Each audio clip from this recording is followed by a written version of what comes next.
Welcome to The Pulse with Peter B. I'm guest host Nicoletta Ayala. Let's get you to the pulse on everything you need to know. Today joining us is our food insider, Daria DeLucia from @Hoboken Eats. How are you, Daria? I feel like it's been forever since I've seen you. I know. I hadn't seen Peter, and we're back on with you. I'm so excited. I know. I'm excited. Traveling all over the place, girl. I see you. I know. I'm happy to be back, though. It's been a busy summer. Good. Well, nothing like home. So yes, let's go. All right. So today we're actually going to be talking about Maggie's Tavern, located at 1082 in Hamburg Turnpike in Wayne, New Jersey. Which, speaking of home, is my hometown. Oh. That's where I grew up. Get out of here. Yes, I didn't know that. So I'm Wayne Hills, the best high school. Okay. Our camera guy was from Valley, so he's giving me the thumbs down. Yep. So yeah, Wayne, love it. Maggie's was not always there. It came to Wayne after I had moved out. I don't remember if it was in college or when I was living in Hoboken. But I'd been to the one in Little Falls, so they have two. Okay. So we'd been to the one in Little Falls, and if I remember correctly, the one in Little Falls during football season gives you pizza during halftime of the football games. So that's just a fun fact about there. Maggie's is a lot of fun.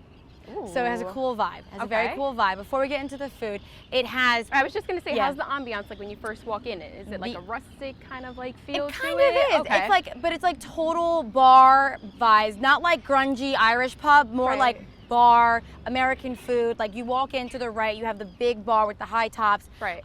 It's fun on like the weekends. Everyone hangs out there. They have a nice little outdoor patio where you can also, I think maybe it fits like 3 tables, but you can sit out there. They open up all the doors, so there's nice nice weather coming in, and then they have more of like a more formalized like dining area, and then even like a little bit of a private room to the side too if you wanted to have like an event there, or even just regular more seats for dinner time. It sounds like my type of place. I know. Because I kind of, like little things like that. Yeah. As far as like the ambiance of it, that's more. And it's a good location too, because in that area of Wayne, there isn't anything. There was a bar when I was really young there, but it's long gone. And so I think for like that neighborhood, it's really great that they have that there. Okay, yeah. All right, well, let's talk about the food. The good stuff. All right, so what have you had, what have you tried there? So I will say the spinach artichoke dip there is on point. It comes spinach artichoke dip and then just imagine like a blanket of cheese on top. Okay. Just imagine it. Close your eyes and picture it. That's what it is. Okay. So the chips and you dip it and it's just the cheese. It's pulley and amazing and warm and perfect. Also have had the loaded fries. They come with like 2 or 3 different cheeses. Okay. I think bacon and ranch. I think you also can have the option to get it with gravy. Ooh. Yes, which you can never go wrong with. Absolutely. They have extensive menu of sandwiches. I think my go-to has been the Roma. Okay. Which is like your mutts, peppers, grilled chicken. So delicious across the board. They are also the kind of place that has like those type of like the bar French fries. Oof. You know what I mean? Yes, like bar French fries just hit different. They hit different. Absolutely. So they live up to their French fries as well. They also have flatbreads and pizzas. So they actually, for being a bar that has and when I tell you, it's not just like bar food, it's steaks, ribs, wings, apps, pizza, flatbread. They even have pierogies as as an appetizer option. Favorite. I know. Absolutely one of but my you favorite things to don't eat. find that everywhere. That's you know true. What I mean? That's absolutely, that's true.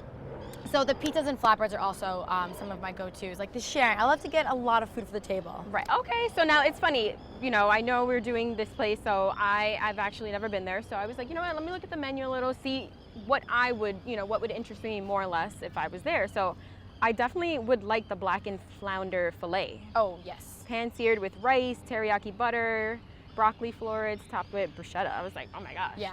I love fish, so that's But that's just like kinda interesting to have at a restaurant with Absolutely. like ribs and quesadillas and burgers. Right, so it's like a little bit of everything. The little bit of variety thing going on, love that. And then also the Tuscan chicken mac and cheese.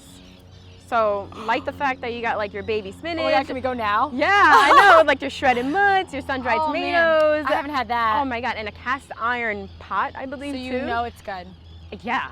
Absolutely. So you know it's gonna be good. I saw that. I was just like, I kind of want a visual of it. I'm like, let's go right now. Yeah, kind of no, thing. I'm totally down. But it's cool too because they have also on their menu an extensive list of cocktails. I was just gonna say, the thing that interests me was the lychee rosé. I don't know if you tried that. So I just got into lychee recently and it's phenomenal. I've had it in a mojito before and it's amazing, but I feel like rosé, you know, what do you think it's gonna taste like? Or I don't know if you've had it. I have not had it. So when I go to like bars and ones that have a big extensive draft menu, I'm a beer girl. Yeah. Okay.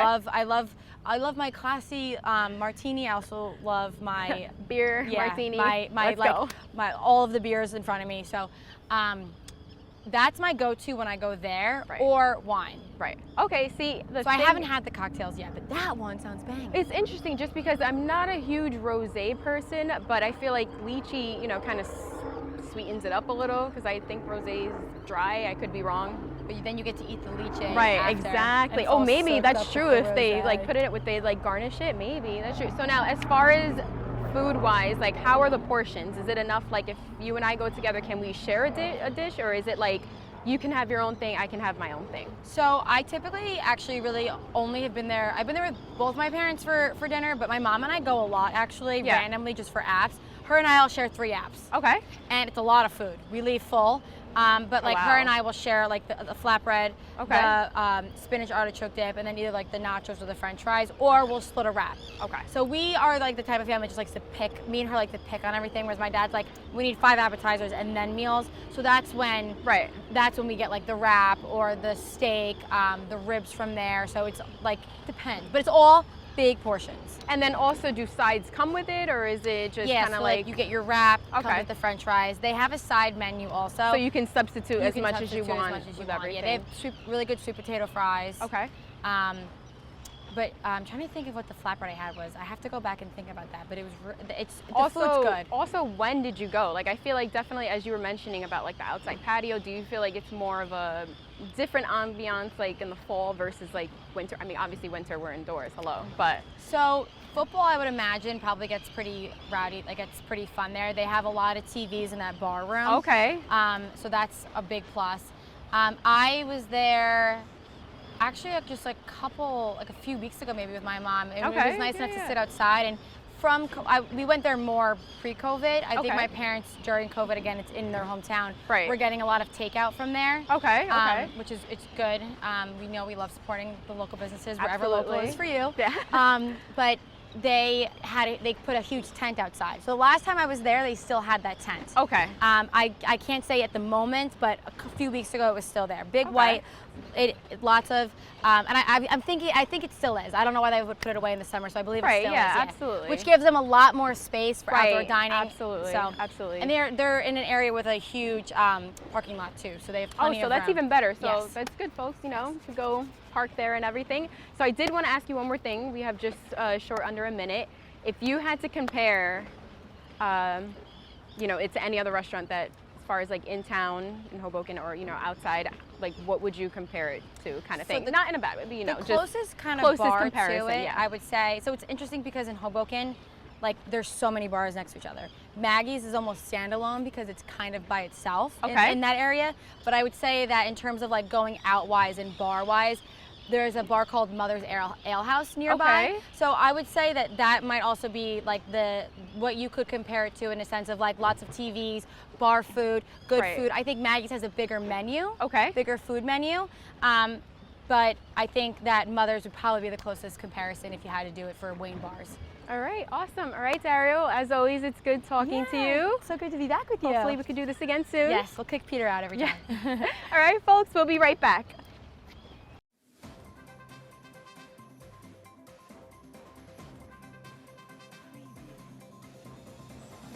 Peter Biancamano, your hostess with the mostest of the Pulse with Peter B. Folks, don't forget to go on our Facebook and our Instagram pages by searching The Pulse with Peter B, and like and follow us on each of those platforms. We're constantly updating those pages with previews of each week's segments and cool stories. Also, if you have any questions, feel free to reach out to our email address at thepulsewithpeterb@gmail.com.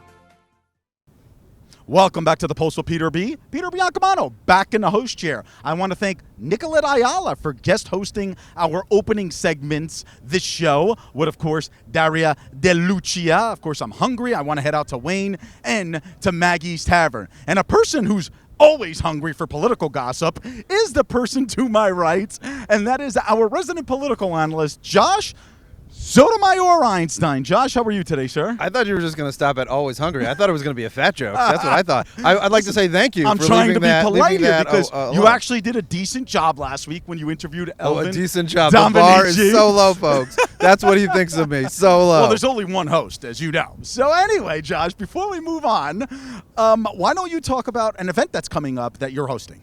So it's not me hosting it. I'm just helping promote it. But the Hispanic Republicans of North Jersey, for all you Republicans out there in Hudson County, are throwing an outreach fundraiser to raise funds to continue their amazing outreach in terms of the GOP in the Hispanic community. Not just that, but in the Jewish community, the Black community, and other communities that are not yet thought of as traditionally Republican. So the event is at the KOLO Klub, which is right above the beer garden, one of my favorite spots.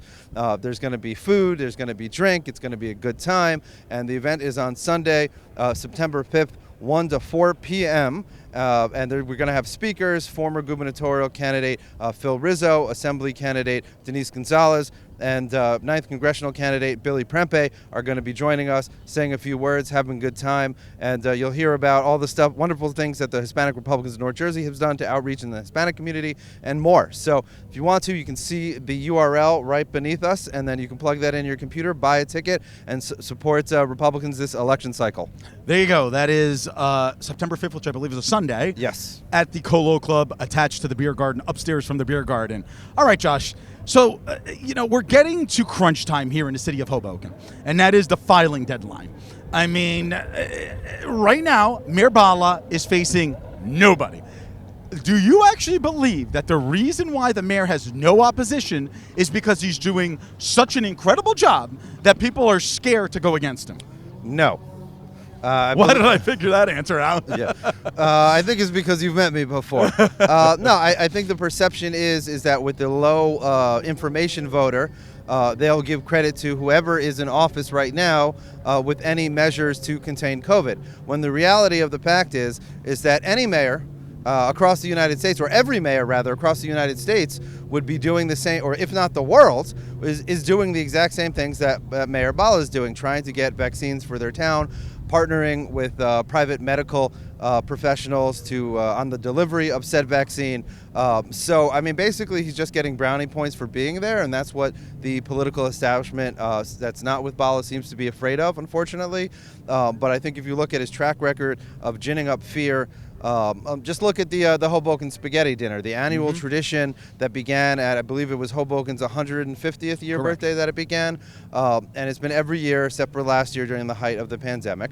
And I think it was 2 days ago, after many tickets had been sold, the mayor announced that there was going to be the vaccine IDs were going to be required in order to enter this area. Now, when we say enter this area, it's not like we're going indoors. Every year, the spaghetti dinner is outside, so you're just going through these little gates. Moreover, the children under 12 that can't be vaccinated have to wear a mask, according to the mayor, and they have to wear a mask upon entry, which means they could take it off afterwards. They don't have to wear it during. And we know that, from the emergency alerts that Mayor Bala always abuses, that over 96% of Hoboken seniors, the majority of whom the population that makes up the majority of the spaghetti dinner attendees are actually vaccinated. So it's an event outdoors, and we know transmission doesn't really happen outdoors that much. A population that is 96% vaccinated. Are the numbers that high? Yeah, the numbers are that high.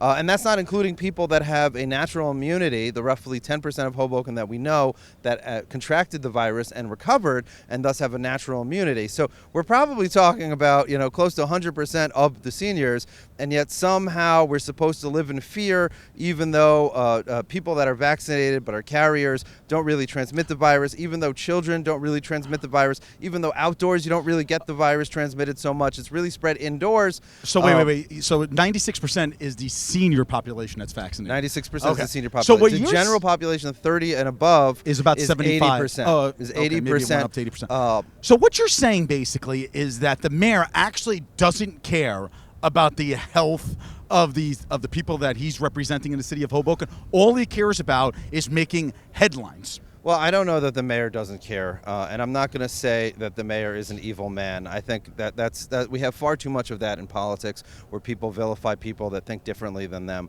I do think the mayor is guilty of vilifying and creating sense of fear when it comes to his political opponents. I don't think that makes him evil. I think that makes him sad. And I think that he wants to be seen as the person, he wants to incite the more fear, so that when the sky doesn't fall, he can present himself as the hero savior that did everything and made it not fall. But Josh, at the end of the day, nobody's running against him. Nobody has even picked up petitions to run against him. Well, those are two different facts, right? You're asking. Okay, fine. One is a fact. Nobody's running against him. Nobody has announced against him yet, and nobody has picked up petitions to try to challenge him. So therefore, he must be doing something right. Politically or in terms of policy, because those two things are separate. When we talk about policy, we're asking, is something good for a town? Is something playing on people's negative fears? And he's really good at that. That's bad policy. Is it good politics? Oh, the man is a mastermind. You have to give credit where credit is due. It may be sad that he's playing on people's fears and inciting inexplicable hatred from the vaccinated that don't get the virus from the unvaccinated against the unvaccinated. And I'm vaccinated. I don't have a problem if people have a philosophical difference and don't want to get vaccinated. It doesn't harm me. I'm vaccinated, and I believe it's less than 0.1% or somewhere between 0.1% and less than 1% of cases that have been breakthrough cases. So of the 160 million Americans that are fully vaccinated, less than 125,000 of them have had COVID again, and most of them did not need to be hospitalized. Most of them, it was like a cold. Yeah, it was like a 98% ratio. So it's a high number, when the mayor beats the war drum that we need to make sure everyone is vaccinated, and people here in his army, we need to bother the unvaccinated, which I just think is insane. So really quickly, because we only have about a little over a minute here. So we spoke about this a few months ago. We spoke about Vanessa Falco, Councilwoman Vanessa Falco. Excuse me, Vanessa. We spoke about how, she was kind of on the fence about running again with Councilman DeFusco, if Councilman DeFusco was indeed going to run for mayor. And it was announced a few weeks ago that she is going to take over as the director of affordable housing. Excuse me if I'm getting that title wrong. And just earlier this week, there was an announcement from two of her colleagues, Councilwoman Fisher and Giattino, asking the Attorney General to investigate this appointment. Your thoughts on this? So A, it's not going to go anywhere. B, I on a personal level, I like Councilwoman Falco very much so. I think she's a wonderful person. And this has all the hallmarks of a shady political deal that shouldn't happen in any sort of Western democracy, and all too often actually does. I mean, it appears like Bala is buying Falco's support so that, she doesn't run again, or that she doesn't support somebody else.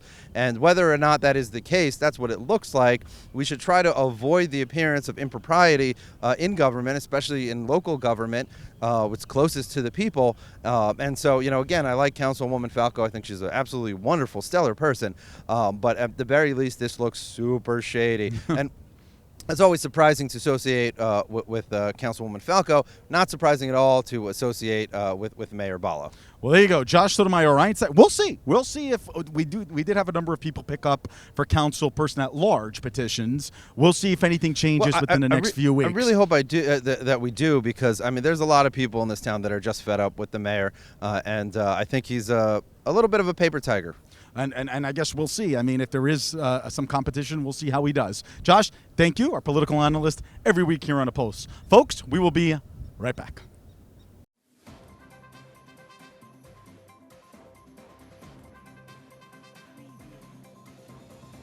Peter Biancamano back with you.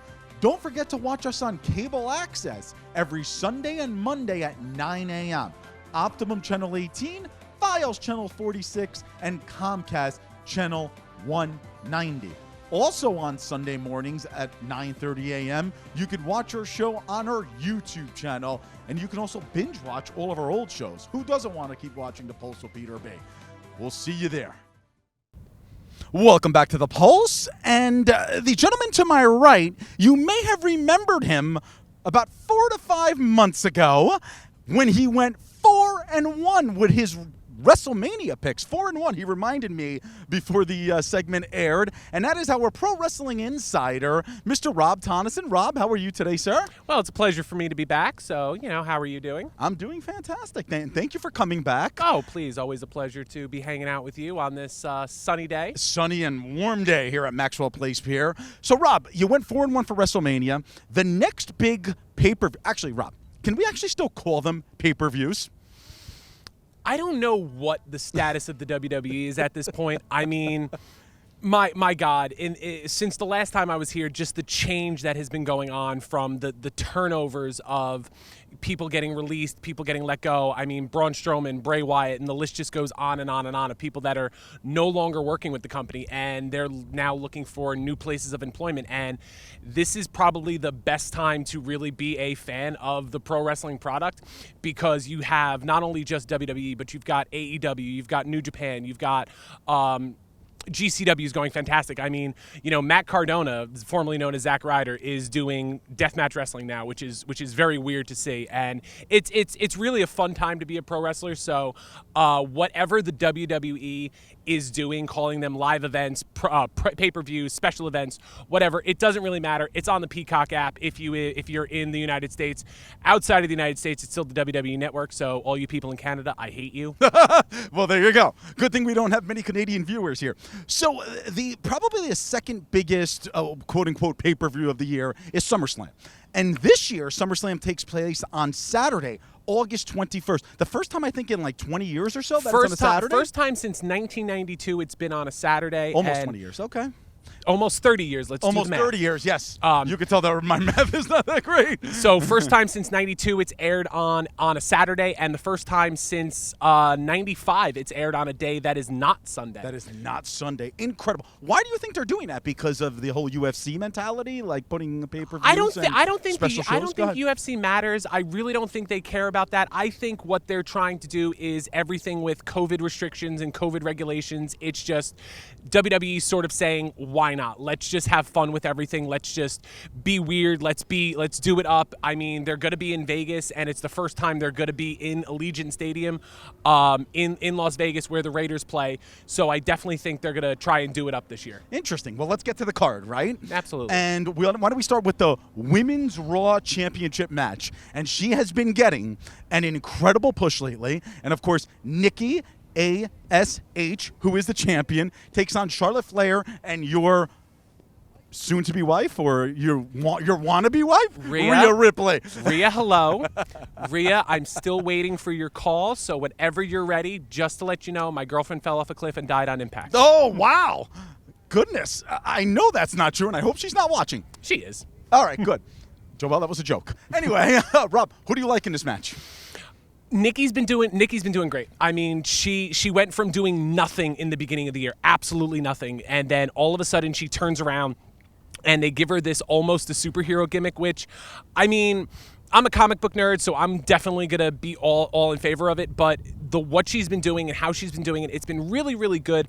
I don't see them taking it off her so quickly, especially with what they've been doing. They've been trying to give her something. Charlotte's just been there, and Charlotte's always going to be Charlotte. She'll have her time again. Rhea did a great job ever since WrestleMania, so I don't see them taking it off Nikki, and I would definitely keep it on her till at least probably until whenever Becky Lynch comes back. But now that I said Becky Lynch, she's probably going away for 6 more weeks. Oh, there you go. All right. So Nikki's going to be victorious, according to Mr. Tonneson. The SmackDown Women's Championship match, a rematch of WrestleMania, as you mentioned before the segment. And, of course, that's the champion Bianca Belair versus Sasha Banks. What do you like in this one? We didn't get a chance to talk about it because of the 2 nights for WrestleMania from when I was here before. But Bianca and Sasha had the best match at WrestleMania. It was fantastic. It was really, really good. It was hard-hitting. It was action-packed, and it was everything that you would hope a WrestleMania main event could be.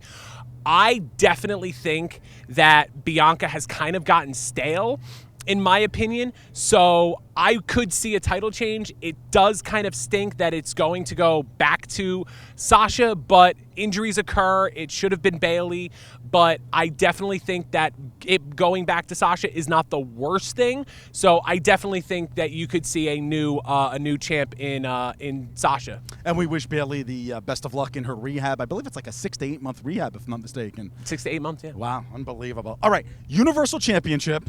And the man who has been, and we spoke about this months ago when we spoke about WrestleMania, who has just been a much better heel, mainly because of his manager, Paul Heyman. And, of course, that's the champion, Roman Reigns, versus making his comeback. I guess Hollywood must be going dark because John Cena is back in the WWE. And lo and behold, he has a title shot at SummerSlam. What do you like in this one? Oh, that's a tough one. That is really a tough one. John Cena has been doing great work in Hollywood. John Cena has the #1 movie in the Suicide Squad. Great movie. Really, really good movie. I definitely think that it's still Roman's time. It is still the head of the table. It is still his opportunity. It is still his time. And the one thing that I don't like about WWE now is they're still relying on the old stars. I mean, you've got Edge coming back. You've got Cena. Brock Lesnar's still out there somewhere waiting for him to come back. So I definitely think you keep it on your current stars. You keep it on the people that got you there. Yes, John Cena is going to drive more eyes and more everything, but for merchandise, right? Right, right, merchandise and everything like that. But for the long term storytelling, I say you keep it on Roman until you find the next guy. The next guy. Now let's talk about the other World Championship match, and that is, of course, Bobby Lashley with MVP. And I don't know if you would agree with this or not. MVP does what Paul Heyman does for Bobby Lashley, correct? MVP has revitalized 3 careers. There you go. He revitalized... that answers my question, right? He revitalized Bobby Lashley's career, and Lashley was doing nothing 2 years ago. Exactly. Bobby Lashley, Shelton Benjamin, and Cedric Alexander. All 3 of those guys, were doing absolutely nothing. Then all of a sudden, they put him with MVP, they formed the Hurt Business, and then they just go utterly insane. You know, Shelton wins belts, Cedric wins belts, Bobby wins belts. Bobby Lashley is what they want in a star that is what they're looking for. The all around, you can build a media company around him, you can build everything around him, but he's going up against Goldberg. Bill Goldberg, I was going to say, you just spoke about older wrestlers coming back with John Cena, and now you have Bill Goldberg. Exactly. So how can you, in good conscience, say, okay, let's have John Cena, who is going to go off and film his next movie, probably within the next 6 to 8 weeks. Bill Goldberg, who is, 55 plus. I don't think it's the right move, and I think you keep it on Lashley. I think you keep it on Roman, and you just go with your stallions. You go with the guys that are going to be there every single day. So we have a few seconds left, and I do want to talk about this bonus match because, again, we're talking about recycled wrestlers coming back, and you mentioned Edge. Mm-hmm. He takes on Seth Rollins. To anybody that's a pure wrestling fan like yourself, this is going to be a great match. I don't think Edge has lost many steps in his return. Disagree with me or agree with me? Oh no, I totally agree with you. Edge has been really, really good. Seth Rollins has been doing amazing heel work. I gotta go with Seth Rollins on this because I do not like the idea of relying on your old stars. When you rely too much on your old stars, you don't give the new crop, the new generation, a place to grow. Interesting. Well, Rob Tonneson, our pro wrestling insider, thanks for coming back on, and hopefully you'll be back on to talk about AEW or New Japan Pro or anything like that. Well, AEW is coming to the Prudential Center next month, so... Well, we might have to get credentials with Rob over there. What do you think? That would be lovely. Right? Hopefully the Delta variant doesn't tackle that show. Well, we'll see. Yeah. Exactly. Folks, SummerSlam, Saturday, August 21st, only on Rob's favorite stream, which is Peacock. Yes, the Peacock. The Peacock, exactly. Thanks again, Rob. Appreciate it. Folks, thank you for joining us this week. Join us next week for The Pulse on everything you need to know. I'm Peter Biancamano. Have a great week, everybody. The Pulse with Peter B. is a proud partner of Eyes on NJ.